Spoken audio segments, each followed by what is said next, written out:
Yes, people, how's it going? Welcome back to Lily White Lane. Hope you're doing good. Hope you're keeping safe and well. And in the words of Alan Partridge, hope you're having a really good Tuesday and week wherever you are in the world, and whatever you are planning to get up to today and for the rest of the week as a whole. On today's show, we're going to be talking about the summer transfer window, and I've seen a lot of people go, oh, it's been a horrific window for Spurs, losing Harry Kane, not the best business. I disagree with that. Yes, we've lost Harry Kane, but we've also made some very good signings. Van den Ven, in my opinion, is a very good signing. James Maddison is a very good signing. But have Spurs necessarily had a great window? I don't believe so, because we still haven't strengthened when it comes to some of our priority positions. I personally believe we need a right back. Have we brought a new one in? No, we haven't. I personally believe we need a number 6. Have we brought one in?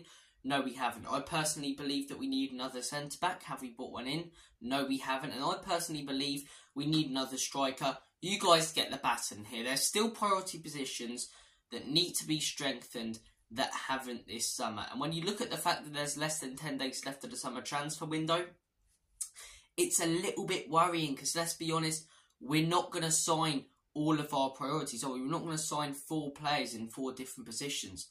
It's highly unlikely we even sign 2. So that's worrying me. That's worrying me, the fact there's less than 10 days left and there's still a fair few priority positions that we haven't strengthened, in my opinion, we needed to. Another big worry. What happened to clearing out the deadwood? I must have done a rant about 3 weeks ago, or it might be a month now, where I went on about the deadwood and Spurs need to clear out the deadwood. Since then, we haven't got rid of any players. I said then that Harry Winks and Lucas Moura were the only players we got rid of so far this summer, and that was nearly a month ago. A month later, we haven't got rid of any more.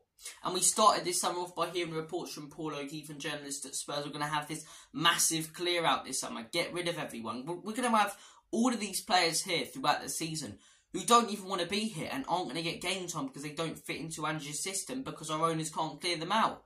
And because we've waited so long to try and look at a director of football. It's ridiculous. It's absolutely ridiculous. 2 players gone all summer. What about Ndombele? What about Tanganga? What about these players like Dyer, who aren't going to get any game time, let's be real, but are going to be at the club next season because we failed to clear them out? It's only going to cause tension and drama at the football club. And that's tension and drama we do not need. We do not need it. It's only going to affect the morale if we've got players at the club, and plenty of them, who aren't going to be getting any game time, but they're there because we couldn't clear them out. And probably because no one wants them. But it's so frustrating. It's so frustrating. We started this summer off by going, we're going to clear out like 10 players, and we thought, okay, maybe this is actually the summer that we properly rebuild when we brought in Big Ange. Okay, this maybe is the proper rebuild. And we've brought in some really good players. The team's playing some fantastic football, but we still need to strengthen in other priority positions, and we still need to clear out the deadwood. And like I say, is all of that going to be done within under 10 days, within a week? It's possible. It is possible, but knowing this ownership, it's never happened before, so why should we expect it to happen now? We've cleared out 2 players. What are the chances that we clear out another 6 within like a week? They're very low. They're very low. At most, I can see us getting rid of 2 or 3 players now. But are we even going to get rid of Ndombele? We were hearing that Ange was testing the waters with Ndombele, seeing what he was like, which is fair enough, get to know your players. Then we were hearing a few days ago that Ange doesn't want Ndombele, but then we're hearing that Ndombele wants to stay at Spurs. It's like, I don't care that he wants to stay at Spurs. If the manager don't want you, go. Yeah, are we going to be able to clear him out? Probably not. And this is one of the issues. People go, oh, you know, the reason you're not clearing out plenty of players is because no one wants to buy these players. No one wants to buy these players at the price tags we're putting on them. We're still expecting like 25 million for Sanchez. It's like, you've got to be realistic, Levy. You've got to be realistic and look at 10 to 15 million. You can't expect even close to the original 40 million that we bought for Sanchez. But this is the thing with Levy. He'll look at that and Ndombele signing and go, I'm not accepting anything below 40 million because that's a huge loss. It's like, players change. Players change over time. He's not still a £60 million player. He really isn't. He's far from that. Maybe not even a quarter of that right now. So you've got to accept any bid that's going to come in. Otherwise, we've got these players on the wage bill who aren't going to be playing, and it's just pointless. It's absolutely pointless if we keep these players.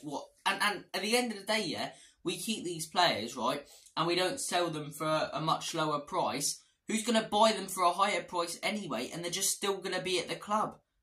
So we're just not making anything. At least try and make the money you can out of these players. But it is frustrating because we started this window off by saying we were going to have this big summer clear out, and it's getting closer and closer to the deadline day now.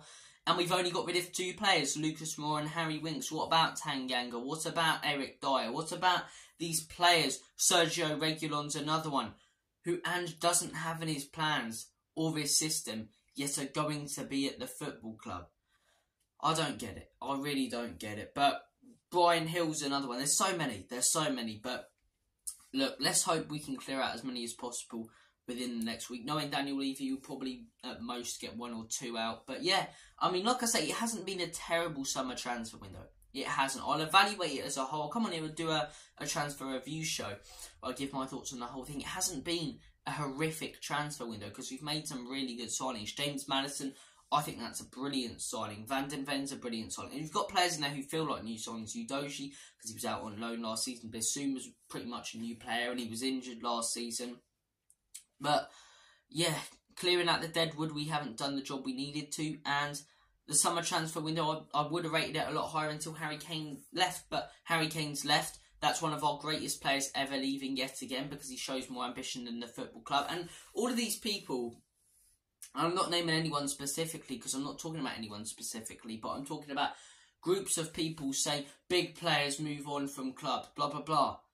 Yeah, after they win stuff, the frustrating thing is that Harry Kane's left Spurs, a man who wanted to be here for the rest of his career because he was never going to be successful with this club and he's more ambitious than the owners are. And that is frustrating, but circumstances change. Harry Kane is gone. You go out there and get a striker now. You don't need one if Harry Kane stays, obviously, but we know Richarlison isn't good enough. I can't get my words out. Go in for a Gift Dortmund. Go in for someone like that.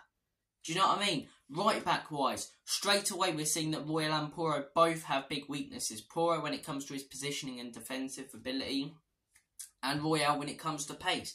He'll get destroyed by every quick winger in the Premier League. So we probably need a new right back. We probably need a new number 6 as well. Strikers are definite. Another centre back, and people got another centre back. Yeah, because you're looking at that Romero VDV partnership working so well. But even the other week, Romero gets injured.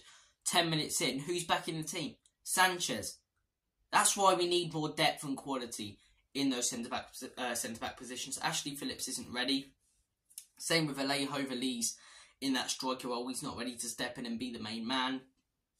He's too young, too inexperienced. We've got to edge him into the Premier League. I just think we need another centre-back because we saw in that Brentford game, Romero or VDV gets injured, for example. Sanchez or Dyer's coming straight back into that team. So, yeah, I think we need to clear out more deadwood. I think there's still priorities we need to bring in. We've got time. It's not like the last couple of days. We have got less than 10 days now, which is quite scary, but we have got that time. Let's get as much business as we can done because it hasn't been a terrible transfer window. If I'm honest right now, I'd probably rate it a 5. I think we've made some good signings. I think Big Ange is getting people very, very excited at this football club, but a lot of that's down to him. But I think we still need to clear out the deadwood, and due to the circumstances changing because of Kane leaving, I still think we need another striker. But guys, I've went on a bit of a rant this afternoon. Comment your thoughts down below. Thank you for watching this video. Take care of yourselves, all the best. And as always, come on you Spurs. Enoch and Levy out in Big Ange.